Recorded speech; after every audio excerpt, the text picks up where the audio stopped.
Hello there, what is up? Thank you so much for stopping by and hanging out with me today. My name is Trix, and on this channel we share one little spark of life in each and every video.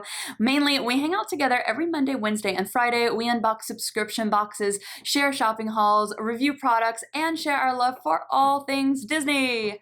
If that sounds like your jam, make sure you click that subscribe button and ring that bell. That way YouTube will notify you each and every time I upload a video, so you can watch it, so we can hang out together. You know, have a little you, have a little us time. If you are a returning member of our community, well, welcome back. Thank you so much for your continued support of me and this channel. So today's unboxing video is actually going to be really similar to an unboxing video that I posted last Friday. Book of the month. If you have not checked out that video, make sure you check it out after you finish today's video. So in that video, it was my first book of the month unboxing. We unboxed it together and I posed the question, which month is this? I don't know. Is it November or December? Because of when I had ordered my box I had subscribed to Book of the Month on Black Friday and didn't know which box is it going to be? Thank you. One of my viewers told me it was November, and thank you for that. I realized the day actually after I posted it that it was going to be November, because whenever I went on to Book of the Month's site, it was time to pick my December book. And I got it in today. So we are going to be unboxing my December book of the month. In the last video though, I did say that the way that I was going to do these unboxings was before I unboxed this one, the current month, I was going to review the last month. And yep, I read it. I read this book within like 3 days, possibly. Let me tell you about this book. Last month, I picked Laurie Nelson Spielman's The Star-Crossed Sisters of Tuscany. I thought it was amazing. Like truly, the reason that I read it so quickly wasn't that it was like a really like super easy read or anything like that. It wasn't a difficult read either, but like it was a good read, but it was such an intriguing storyline that I didn't want to watch TV at all. Didn't turn the TV on, and anytime that I had spare time in the morning or at night, I read my way through this. So let me give you a recap of this book. Here's the synopsis. Since the day Philomena Fontana cast a curse upon her sister more than 200 years ago, not one second-born Fontana daughter has found lasting love. Some, like second-born Amelia, the happily single baker at her grandfather's Brooklyn deli, claim it's an odd coincidence. Others, like her desperate for love cousin Lucy, insist it's a true hex.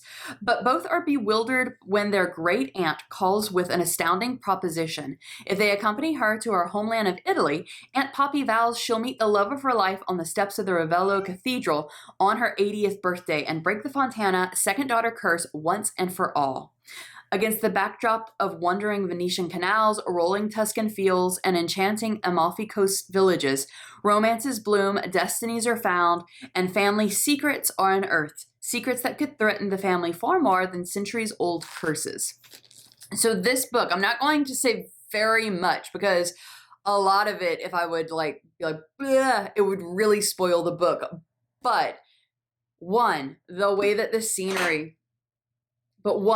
the Italian scenery was described was just so, I'm sorry, I keep looking over there at Walt's trying to get into some things. 1 second. Let me embarrass you in front of the whole internet.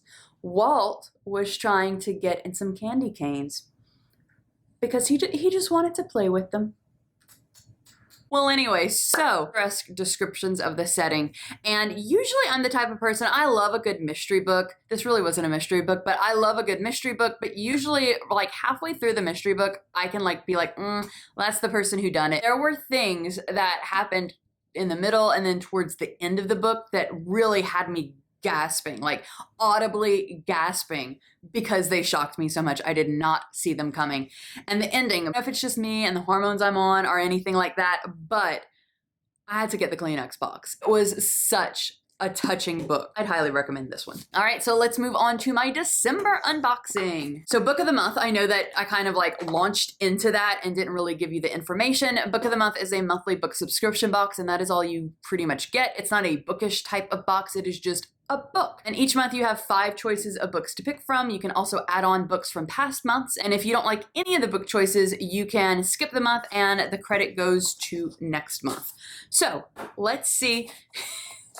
I honestly don't remember. I scored it open. I honestly don't remember what book I chose. This is how bad my memory is. If you were ever wondering How bad is Trix's memory? Really bad, because I picked this last week and I don't remember the book. Oh yes, I do remember it. I noticed it now. So much like with last month, mind if I cut in? Then got that cute stickers again, yay! So this is the book that I chose for this month, and I just noticed this on the back. It says what month it is. Wow, good job. All right, so I picked this month from Danielle Evans, a novella and stories called The Office of Historical Corrections. All right, so let me read you a synopsis of The Office of Historical Corrections. Danielle Evans' short fiction has long inspired devotion and celebration. In the Office of Historical Corrections, she brings her blisteringly smart voice and X-ray insights to the subject of race in U.S. history. With this novella and stories, Evans considers how and why some people choose to confront history and others to outrun it. In one story, a white college student tries to reinvent herself after a photo featuring her in a Confederate flag bikini goes viral. In another, a daughter takes her mother on a tour of a prison that tore her family apart decades earlier. And in the eye-opening title novella, a Black scholar from Washington, D.C. is drawn into a complex historical mystery that spans generation and puts her job, her love life, and her oldest friendship at risk. Moving between humor and grief, Evans portrays characters who are experiencing the universal confusion of lust and love and get walloped by sorrow, all while exploring how history haunts us, personally and collectively. Ultimately, she provokes us to think about the truth of U.S. history, about who gets to tell them, and the cost of setting the record straight. Now I remember why I picked this, because when I read the synopsis, I thought that it sounded great. That is something to me that is so important, and something that I try to instill in the students that I teach, is that the history that we hear is a lot of times just the history that gets picked to be told. So to me, there's great power in hearing other stories, especially people who don't typically get, history's light shined upon them. So I am definitely looking forward to reading Danielle Evans' The Office of Historical Corrections. Tune in next month. Around this time, I will be reviewing this before I unbox January's book of the month. Thank you so much for spending a little bit of your day with me. Please do consider hitting that red subscribe button, boop, and ringing that bell on your way out. It would help me out tremendously building this community on the road to 1K, and it would mean the absolute world to me. I hope that you have a wonderful rest of your day, and I'll see you in another video. Goodbye.